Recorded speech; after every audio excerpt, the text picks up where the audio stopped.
Pak, masker Pak.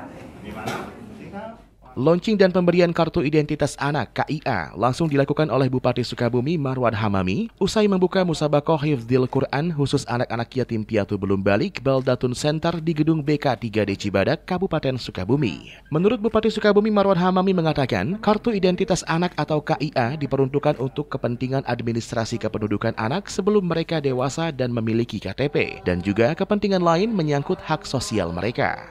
Ya, jadi Kartu Indonesia Anak ini bagaimana anak dari mulai kecil itu sudah punya data.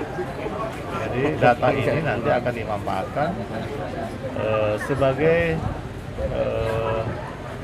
sumber atau persoalan, misalnya anak ini yatim, keluarganya seperti apa, nanti Basnas atau Kapolkestar bisa melihat dari data itu, perlu tidak mereka dari data-data itu untuk disupport di beasiswa atau di pembelajaran yang lain.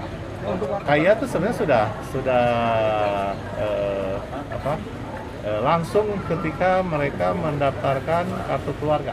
Sedangkan menurut pendiri dan penanggung jawab Baldatun Center Adedasep Zainal Abidin mengatakan, anak-anak yatim yang mendapatkan KIA merupakan para penghafal Al-Quran binaannya, dan yang hadir menerima secara simbolis merupakan anak-anak yatim yang hafiz 3 juz Al-Quran. Ini yang datang ini, anak-anak ini yang diutus adalah yang habis 3 juz.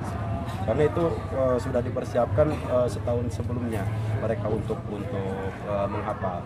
Ya, perlu disampaikan seperti tadi bahwa sebagai pendiri penanggung jawab Baldatun saat ini aset yang dimiliki ya dari 2.400 anak yatim ini yang habis 30 itu sebanyak 73 anak.